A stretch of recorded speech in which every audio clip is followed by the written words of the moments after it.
I love making films. I did not study film in undergrad. As a matter of fact, I never went to film school at all. Studied international business, and then I studied at law school, as she said. Lived in Miami for a while, and I started a film festival down there. And a lot of these things that I have done, to include now being enrolled in a business school, have all been to try to create for myself a career in film. And it has worked out for me. It is working out for me, but it has been a very, very unconventional route. Why did I have an unconventional route? Because no doors that I kind of bet on opening up for me opened up for me. And when those doors didn't open up for me, it was like, it created like chaos in my life. It also created just a sense of loss, profound loss. Like when you put your heart and soul in everything and you just get crushed and you just end up on the ground. And so when people now, as you heard, I've written, directed, and produced over a dozen movies that are on major streaming platforms, Peacock, Amazon, Tubi, you name it. I'm one of the billboard faces of a major distribution company called Maverick Entertainment. So when you see Maverick Entertainment, sometimes you're going to see my face on there. And people ask me, well, how did you get to this point? Also, by the way, run the Virginia Black Film Festival, which we've been doing for 3 years. Miami Webster's Festival is going into its 13th year now, although it's not that active at the time. So the bottom line is, I've been able to do the things that I wanted to do, despite the fact that the doors were not just open for me. And I've taken a lot of hits. And so when people ask me, what is the key to your success? I always say artistic resilience. So this is my film company, Imani Films. We started right around 2010.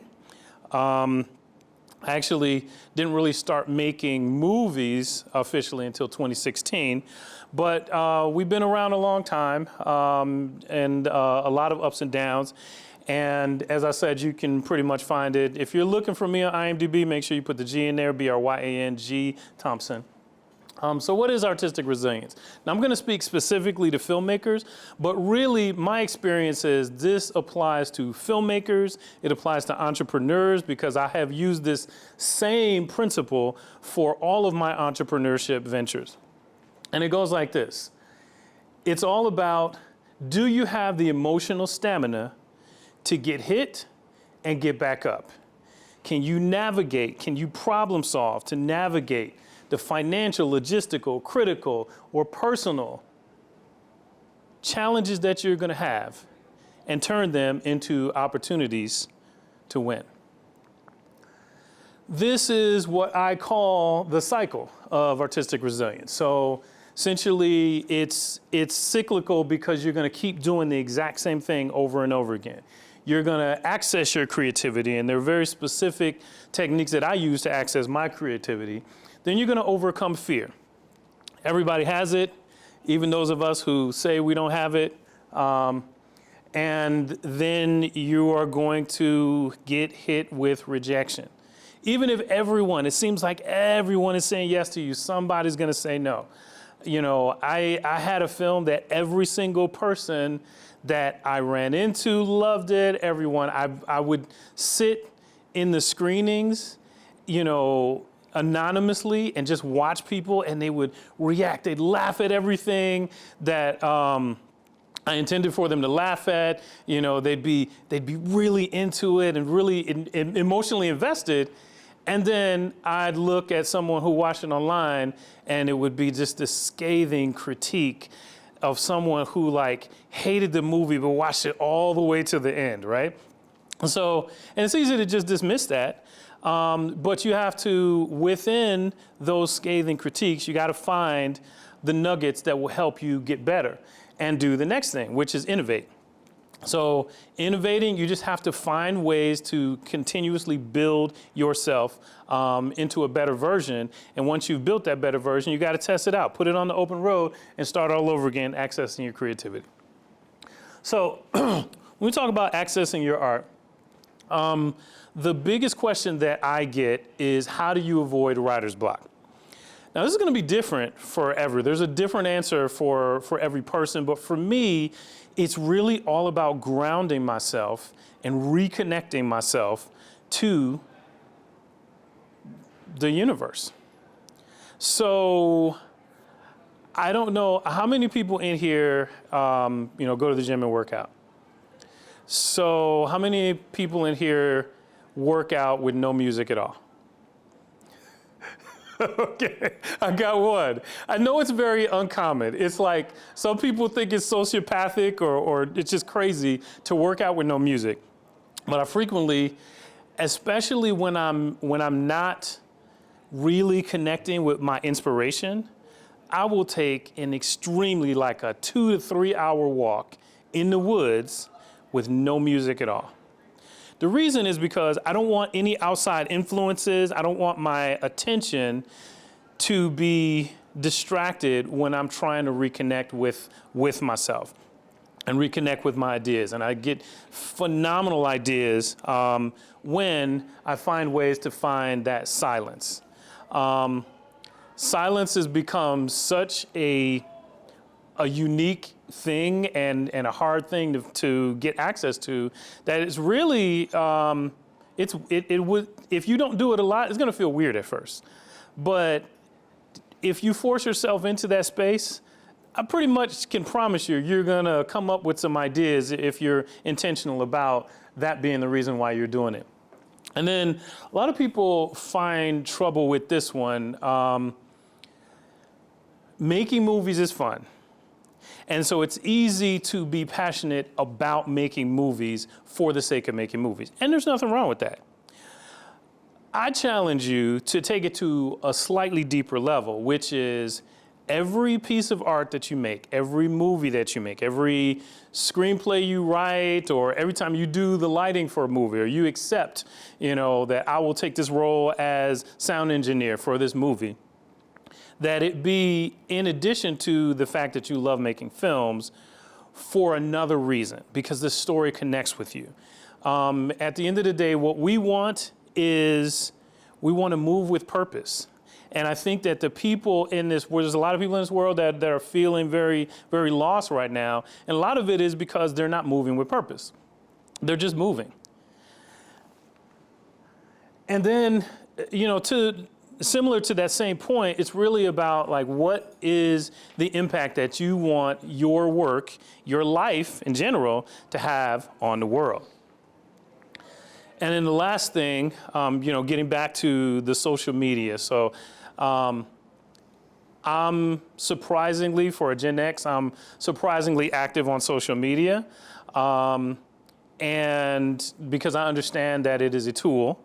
And also, I like entertainment, but when I'm watching movies or getting any kind of entertainment, I'm always pulling something from it, right? So I watch, if I know, so for example, I'm doing a new action movie late summer, early fall.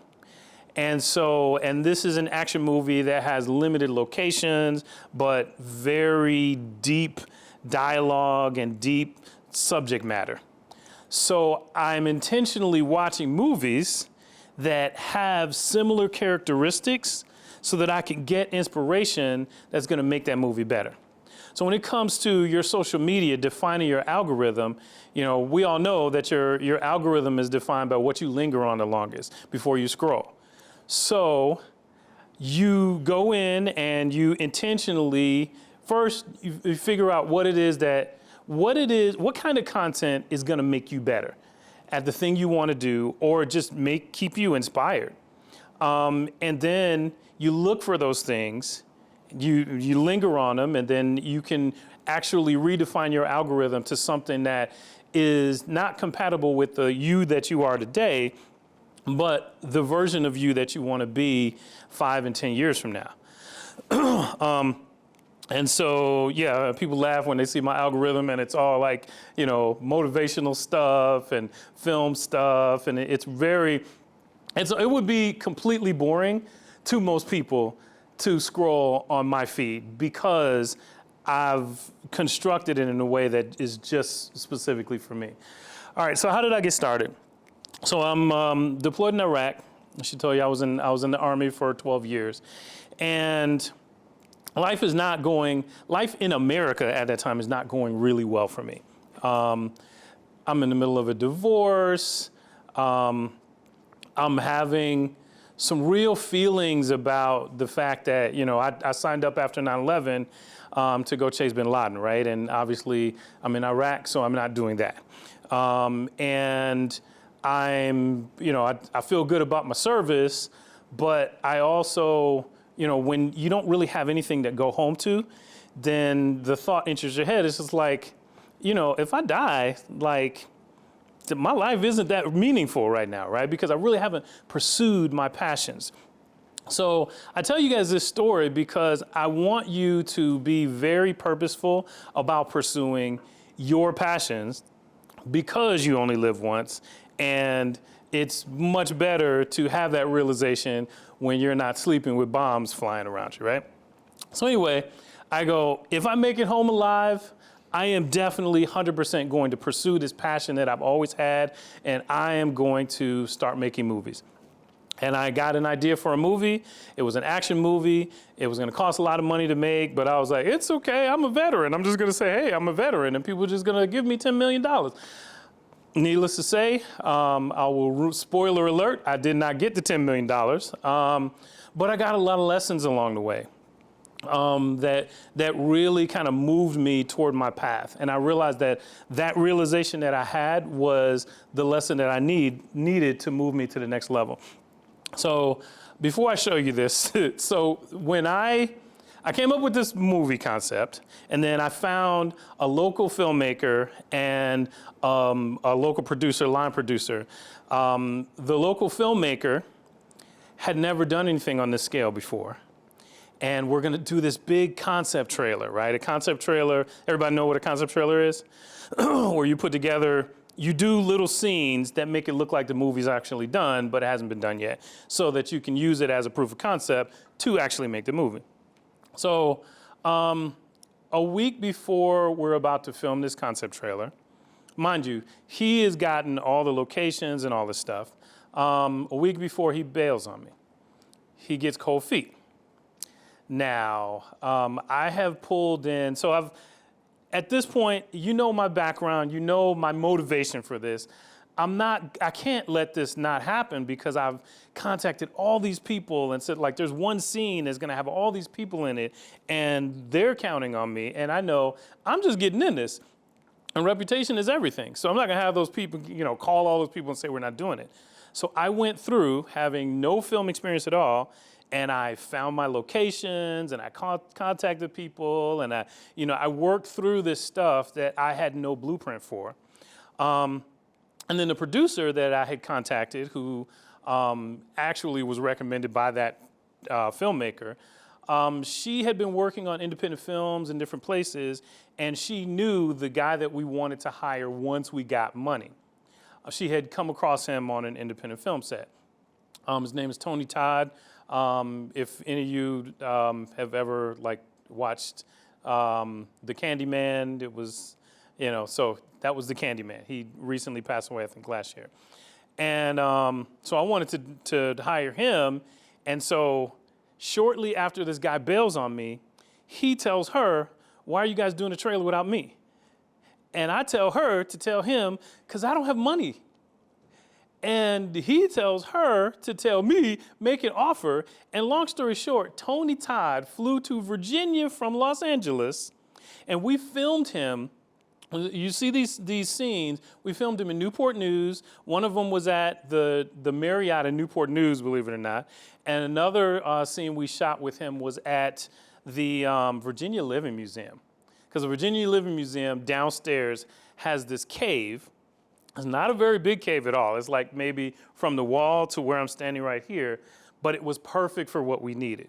So when you see these scenes, that's where they were shot.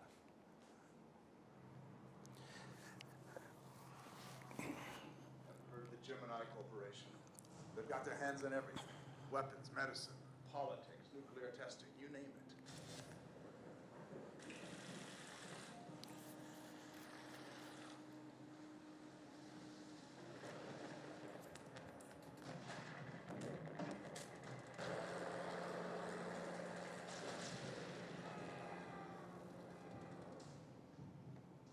Swamp was born into the experiment. You may not know who I am, but you see the whole world that belongs to me.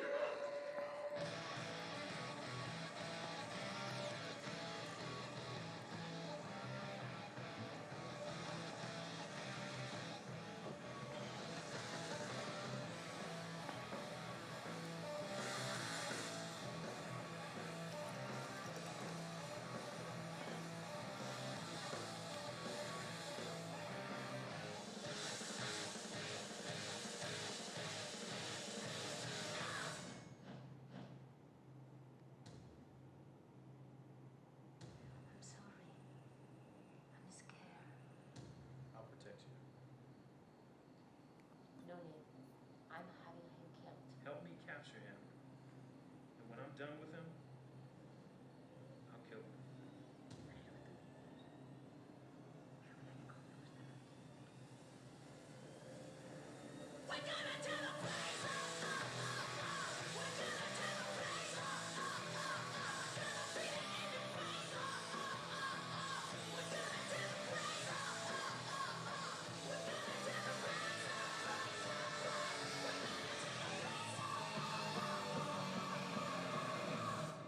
Swamp is killed. The world will end.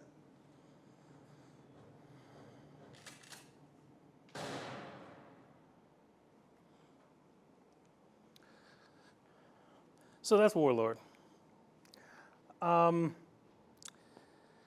Yeah, so the overcoming fear thing was a big deal, especially at that point, because I just honestly didn't know anything. I didn't know if it was going to work. I didn't know what I was doing, and I knew I didn't know what I was doing. But, I just had to lean into it. So the thing about fear is, fear, the thing about trying new things is that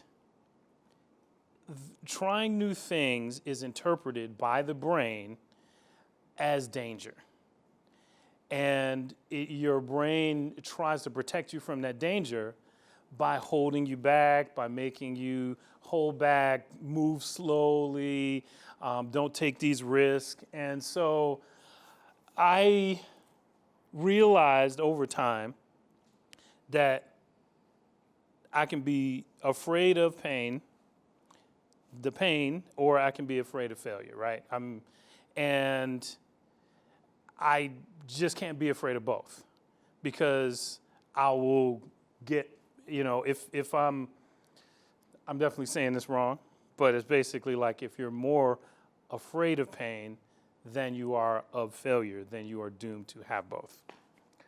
And so I had to lean into my insecurities and take action, and that was the action.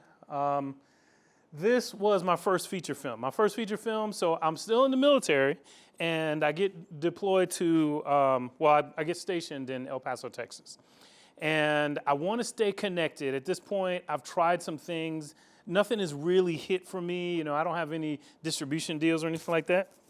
So I've tried some things, and I decided to sign up for an acting class. And when I signed up for the acting class, it was crazy because I sent them my demo reel, say, hey, I want to be in your advanced acting class. And they replied back, we want you to teach our acting class. So next thing I know, I'm teaching an acting class. And, right, and so everyone in my acting class that I'm teaching now, Meisner technique, they're all Mexican, first generation English speaking Mexican immigrants, right? And at the time, I had finished law school here, and there was the Dream Act was a thing. And one of the students had this idea for a project that he was going to work on, a short film about the Dream Act. And I looked at it, and then I did a deep dive on the research, and then I went down a rabbit hole, and then I realized I have to make this film. So we ended up making my first feature-length film is this one that I'm about to show you now. It's called El Sueño. And we did get distribution for it, too. So it was my first distribution deal. I think it's in there. The grass is always green. The American dream. You know, they're gonna get there, but they're gonna have to look over their shoulders and hold on.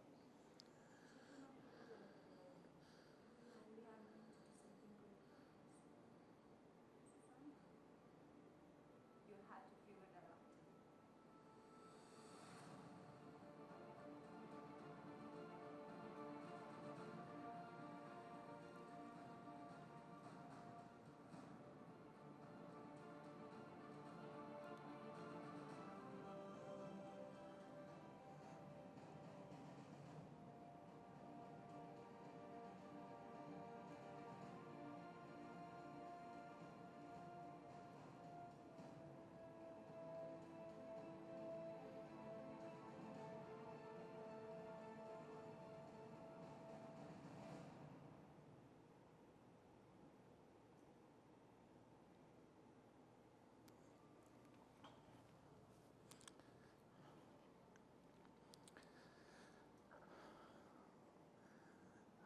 All right, so that's El Sueño. Obviously, it's no longer coming soon. It has come. It is on Tubi and about 3 other platforms right now. This is really the crux of what I want you guys to kind of understand about artistic resilience. You have to be able to survive rejection, innovate, and come back from it. So there's American Psychological Association did this study, and it said the brain interprets rejection as physical pain. It activates the same brain regions as a physical injury, often manifesting as a stabbing or aching pain in the chest or stomach. I thought that was crazy, but you ever hear something that seems crazy and you're just like, that actually makes complete sense. So for my life, my artistic life, and the journey that I'm telling you guys about right now, this is 100% true. So it's all about how can you recover from that.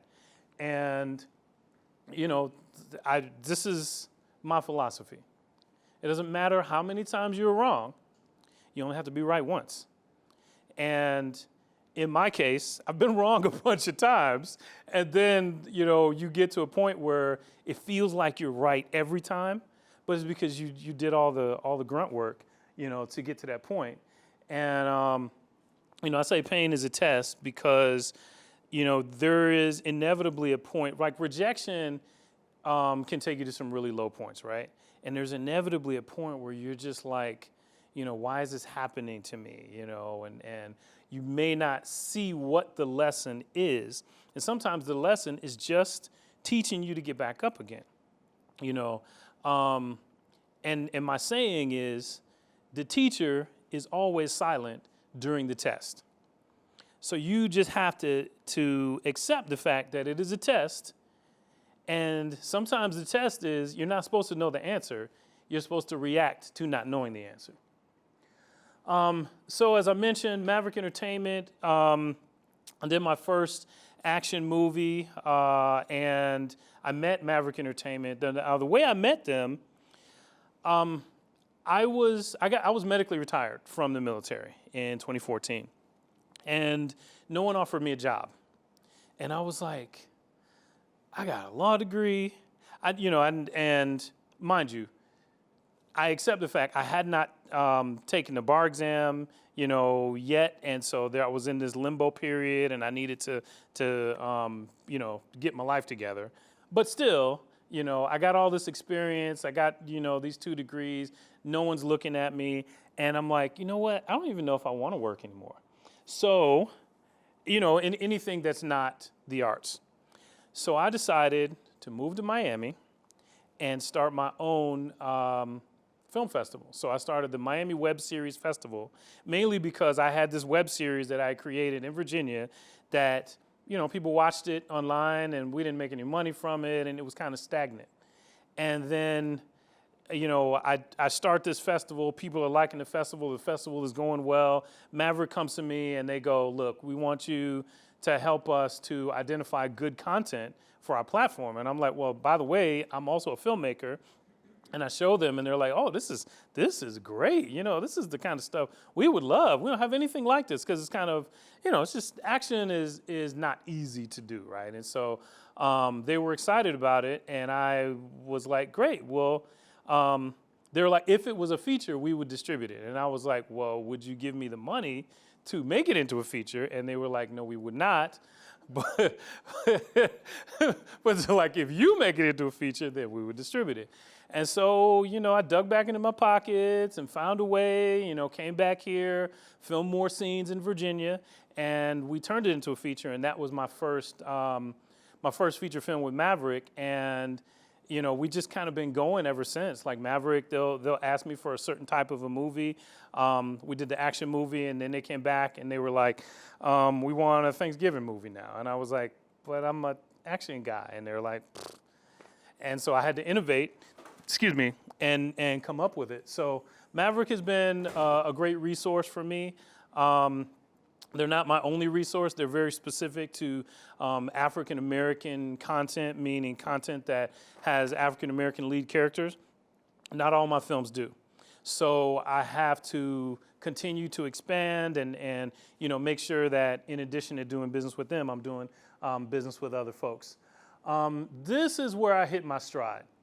So the movie Valentine's Date, which I showed yesterday here, in COVID, a lot of people, and this kind of speaks to what I was saying about your passion, right? During COVID, a lot of people started getting divorced. And I felt, because I was in a good relationship, I really felt that, right? I felt a lot of compassion for that. And I decided to write this storyline that my hope would be that it would be the movie that would keep some folks together if they see another perspective. So it's about this couple that are desperate to get a divorce, and the laws have changed, and so they have to do all this counseling in order to get a divorce, and they end up having to survive a nightmare in order to get their papers signed.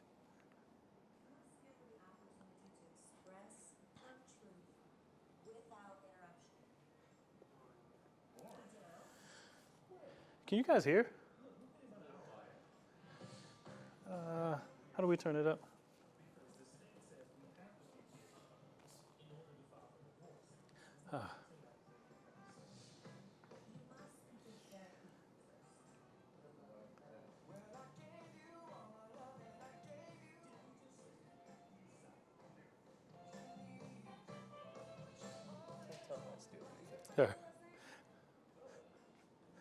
Yeah, keep going. Keep going, keep going, keep going. See, I don't think it's doing anything. It's saying it's doing something. All right. Oh, is it over here? No. Just turning up the volume a little bit. Yeah. Yeah, I got one more video to play, so I'd say go full blast on this one. All right, so you got to be honest with yourself, critique yourself. Can you help us get the thing off the screen there? Thanks. Yeah, you got to be honest with yourself. Keep learning. Most of you are already doing that. Keep developing, outwork yourself, and make your art urgent. So in my life, what I have had to do when I have had a 9-to-5 is, I'm getting up at 5, I'm going to the gym, I'm doing my 9-to-5, and I have at least 3 to 4 hours set aside specifically only for arts-related stuff, whether I'm writing a screenplay or editing something or doing something related to one of my arts businesses. But, you have to build that time in, and it needs to be just as urgent as everything else, which really goes to, you really got to believe in these things that I'm saying, that it is actually important and you must do it, because if you don't do it, who is going to do it? And this is the last video I'm going to show you guys. This is coming. There is one person doing most of the post-production for this movie. So I wanted to say it's coming out in July, but it may not be out in July. It may be out like August or September. So we'll just say 2027. But this demonstrates the evolution of where I have gone. We filmed this movie entirely in Spain. It's called Rough Dog. It's a co-production between my company, Money Films, and a company based in Madrid called La Catena Films.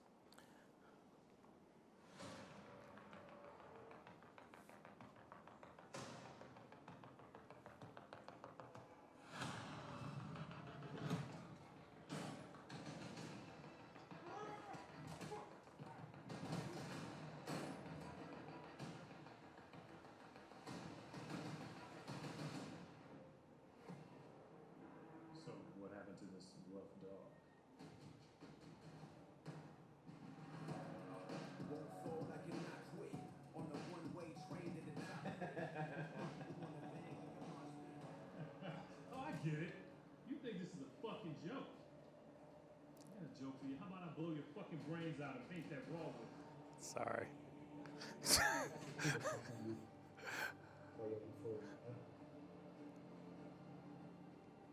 Go. Leave me alone. He's disrupting the defense minister's revenue stream by attacking the illegal businesses where he knows the police aren't going to intervene. What he's doing is an act of vengeance.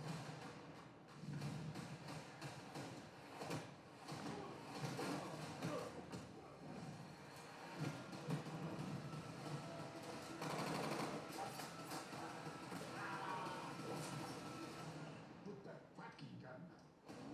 Do it.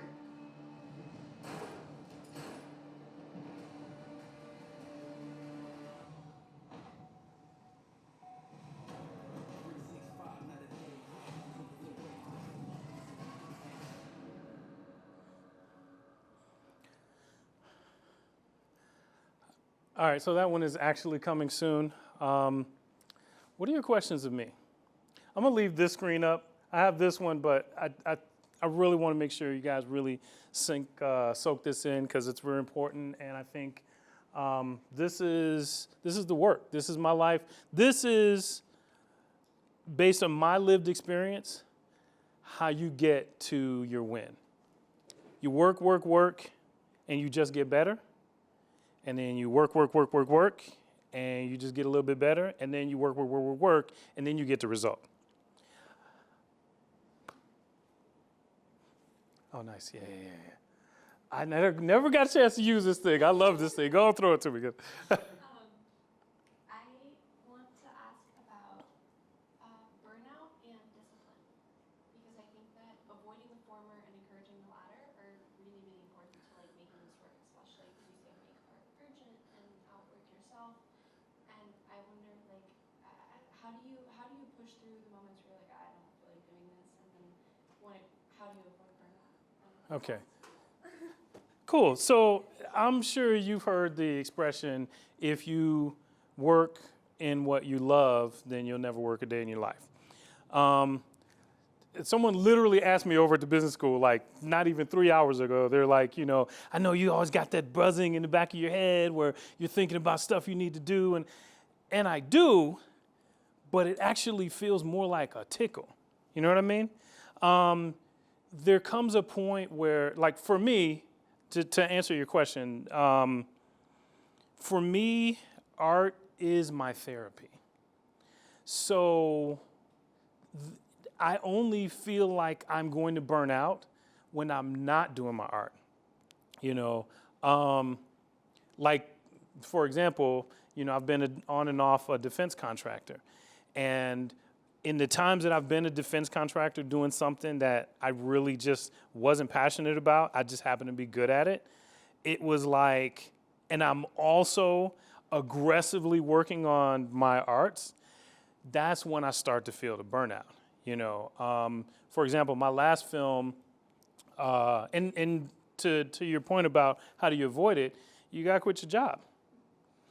I mean, like either you quit your job or you quiet quit, meaning and I know this is probably sound like terrible advice, but you don't give your heart and soul to something that doesn't feed your heart and soul. You know what I mean? So it's like, okay, I quit to do Blowback, which is now streaming, starring Clifton Powell. I had a job and I quit the job, and everybody at the job was like, but you're really good at this. Why are you quitting? And it's a 6-figure job. And I was like, I didn't want to tell him because I'm going to go star in a movie. So I was just like, I need some work-life balance, which wasn't a lie, And then I went and did the movie, and then I got another offer, and I was like, okay, all right, I'll take the other offer. You know what I mean? But you have to be really conscious of the fact that your passions are actually feeding you. And if you are conscious of the fact that your passions are feeding you, then you're not really gonna run the risk of burnout. Now, then the other part is you have to set up your schedule in a way that's gonna avoid burnout. Like for example, what I was telling you about that life schedule, that I had where, when it comes to, and even your sets, like specific to a movie set, there have been movie sets where we filmed every single day for 7 days straight. And by the 7th day, the quality was starting to go down. The quality of our work was starting to go down. The camaraderie was starting to go away, And that camaraderie is everything because you need everyone on your set as a director, if you decide to do that, everyone on your set needs to be buzzing about how can we make this thing better. And the only way you can do that is to have positive energy all the time, just circulating. And as the director, you're also the spiritual leader of that group of people with that positive energy. So you always got to keep it high. So you set yourself up for success. You build in breaks. You build in, you film in a certain way that makes it so that you're not going to be stressed out and that you're not going to get that negative energy. Like, for example, when I have people that only have to be on set where we're not filming, if we're not filming your scene until this amount of time, there are some independent directors that will have you sit there all day because what if we need you earlier? You know what I mean? I am always conscious of those things because I don't want it's also because I'm a nice guy, but also because I don't want 10 people on my set looking at me and, that bad energy, because that bad energy leads to burnout. All right, who else? I have a follow-up, kind of, about just curious what the timelines of making maybe El Sueño from being in the acting class to getting the idea to now writing, and then how long the filming took place, or just kind of that timeline. I'm so glad you asked that question because El Sueño is the craziest timeline I've ever had for a film. Why? Because, initially, Umberto and I, we partnered on this film. Umberto Castro is his name. And we're like, okay, we're going to do a short film as a proof of concept. Then we're going to show it to people. Then they're going to give us millions of dollars. And then we're going to do the feature.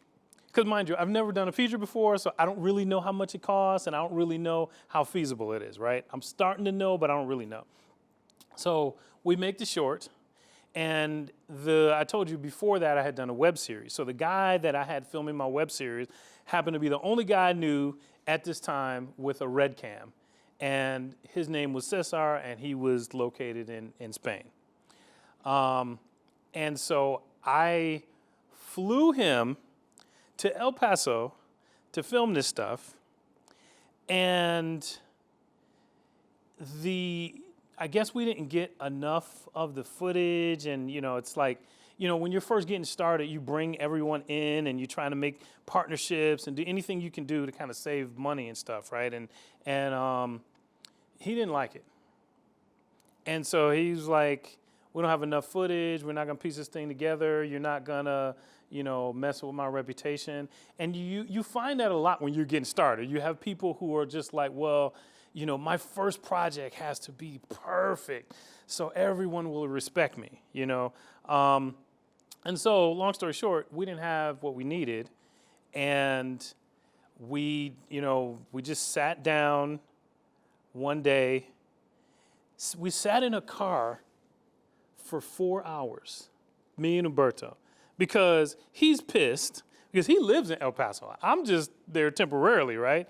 And all his people, he went to all his people, and they, gave a little bit of money for us and just different things and locations and stuff. So, at this point, we have embarrassed him, and it's impacting his community, right? And so, and most importantly for me, I took it very personal because I felt like this was my chance to really positively impact a community, right? Because the storyline, I don't know if did I tell you guys what the story is about? And so we just were like, we're gonna do this. We got a guy, we're gonna film it, we're gonna put everything together, we're gonna film consecutively. I think we did a 10-day shoot, and we filmed the whole movie from start to finish. We rewrote it in a way that was more complex and more complete than ever. I put in a little, what I call Hollywood spice, you know what I mean? Just to make it a little bit more, make certain elements of it pop. Because when you write, because the storyline was the initial storyline was loosely based on his life. And I wanted to do something that people would really like because, his agenda was, we're making a movie that is going to entertain people and tell this story. My agenda was, I want to make a movie for American-born non-immigrants to see immigrants as people. You know what I mean? And so it was very important. So that's how we did it. But like between the time we did the short, there was like a year went by, and then from the short to the feature, another whole year went by, and then from the feature to getting a distribution deal, another 7 months went by, and that was our process. Yeah. Yeah. Hi, Bryan. I'm kind of curious. I know you've acted and you're a director. I didn't want to throw it at the camera. Yeah, you've acted and you're a director. I'm kind of curious about how your experience as an actor has kind of shaped you as a director, and then vice versa. How has your experience as a director kind of helped shape you as an actor? Is there any difficulties you kind of run in between those two roles? Absolutely. So my experience as an actor 100% shaped me as a director. Number one, because I never really wanted to be a director. I just wanted to be an actor. And that I was forced into the role of being a director because it never would have gotten done had I not been willing to at least be heavily involved in every aspect of it. And since I was initially, I was the guy writing the screenplay, hiring all the people, putting everything together, right? So I'm the writer, the producer, the director, and the actor in some cases, or an actor. So, but also it made me significantly more empathetic to the team as a whole. When you've done someone's job, then when you're asking them to do their job, you have a more comprehensive perspective of what you're asking them to do. So it made me really understand and be like what I was telling you about how when I schedule people, I want to make sure that I want to make sure everyone is having fun on set. I want to make sure that their experience on set is not just, I'm getting a paycheck, I'm learning something, and I'm bonding with people, and I have that space and time, you know what I mean? And then my experience as a director has made me a better actor because I understand camera angles, and I understand the pressure of the director. You know what I mean? So I think if I hadn't had that experience, it would have been hard to work with George, my new business partner in Spain. Because when you're doing an action movie on a low budget, as a director, your pressure is high, extremely high. You know what I mean? And so it's almost like being a coach, like a sports team coach, and also a creative director. And so it's just like, when it's time to execute, you got to execute. And that guy that's on set, especially if he's, like, for example, when I'm doing action roles for George, I can't be the guy that's like, oh, I'm tired. I need to, can you get some water? No, it's absolute discipline, because I know that if I'm the guy who's always trying to take a break, I'm slowing the process down and I'm making that director's life just astronomically more difficult. Thank you. Yep.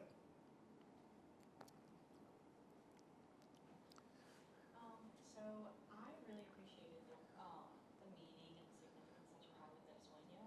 Thank you. Me coming from like a first generation Latina, I really like the message that you had and kind of the education behind it, kind of trying to educate people about that specific thing that was going on, and Thank you. not a lot of people really know about it. And so my question is, do you have any future projects that maybe you have in mind to like educate other people about different topics that are very pressing to, certain communities, like Latino communities? Yeah, absolutely. So appreciate that. There's a couple. So what I'm finding now, that when we did El Sueño, it was like 2016, right? And so now we're in this place where we're still having the same problems, but it's become even harder to get people who are not of that experience to understand that experience, right? And so I'm finding myself in this space where there is something brewing, like I haven't written it yet, but there's something brewing that will essentially be a follow-up to El Sueño, because they're still talking about the Dream Act again and all this other stuff, you probably know. And I'm just like, why is it so hard for us to get this right? And the deeper meaning to me at this point is there is a concentrated effort not to get it right. So I think that the next time I explore that issue, it may be in the vein of something a little bit more violent, like, almost like a conspiracy type of a situation. And then also, I just go out of my way to make sure that Hispanic voices are represented in my movies, which becomes easy when you're filming in Spain, you know what I mean? But also, it's very important to me. I speak Spanish, by the way, too. So it's just like, like I did a movie about Cuban refugees, and we made Norfolk look like Cuba, and then we won awards in Miami, and I was just like, so yeah, absolutely. I'm not exactly sure what yet, but yeah, we're right there. I definitely plan to continue to do more along those lines. Yeah. I saw two questions back there. Yeah. What's one piece of advice that you received from a mentor, a colleague, someone else when you were dealing with the rejection that you still are kind of, you think about, you cling on to? What's one piece of advice that you were given? Here's the scary thing. When I am so I had a mentor named Greg Harden, who also passed last year, actually 2 years ago, sorry. And Greg Harden was the athletic counselor for the University of Michigan sports teams, right? So Tom Brady, Michael Phelps, all those people, he counseled them. And so Greg Harden used to tell me to control the controllables. And that piece of advice actually, so Greg Harden was such a big character that when I went off and started doing my own thing, like I would call him when I was doing something that I knew he would be proud of. If I was in my growth pattern or at a low point, I wasn't gonna call him. So during the rejection periods, I wasn't getting any advice from anyone. But it just goes to show you how, saying the right thing to a person at one moment can help them at a completely different moment. Because, there's a moment, without getting, too specific, but there was this moment when I was running my film festival in Miami where, like, running a film festival sometimes is like playing the lottery, right? You sinking a bunch of money in because you're like, yeah, this is going to be, but you have to be, if you miss a strategy point, you could lose big. And so this one particular year, I lost big, and then not only did I lose big, but there was a lady in the audience whose name I forgot to say, who was like our Lifetime Achievement Award winner. And I was so, anxious for the whole thing to be over so I could lick my wounds that I forgot. And then she got up on stage and she was like, I can't believe that you forgot this, and you know what I mean? And it's just like, I just felt horrible. So I didn't have, in those moments, my lowest moments, I usually haven't had anyone to ask advice from. And then also, I probably was just too proud to ask for the advice.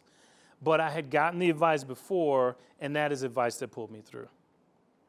Thank you. Mm-hmm. All right, I'm going to close us off with one last question. This is a very quick one, but how many crew members do you usually have, like, on set, typically for your films? You mean including you?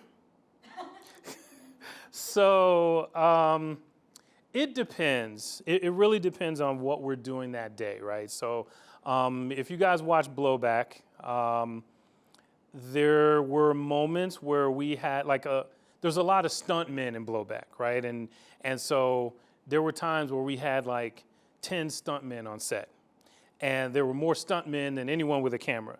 Then there are times where we have 2 cameras, sometimes 3, or we'll have 2 cameras and then a behind the scenes camera. And but usually, for the movies that I've done thus far, we don't have like big crews. You know what I mean? If there's like a big scene that we're filming, like there is a shot that we did for the last trailer that I showed you guys, where there's this burning van, and inside the burning van, George is fighting these guys, and then I'm driving next to it, and I've been trying to kill him the whole movie, right? And so he jumps off the burning van onto my car, and at that moment, he realizes that I'm not trying to kill him because I hand him a shotgun while we're going full speed, right? So we had safety people, we had drivers, we had, different camera angles, we had a bunch of stuntmen. Moments like that become really big. There's another moment where, you got the motorcycles going full speed. So, you put the motorcycle on top of another vehicle and then you're driving it, But in general, I would say the vast majority of my filming, we're filming with a crew of maybe 6 or 7.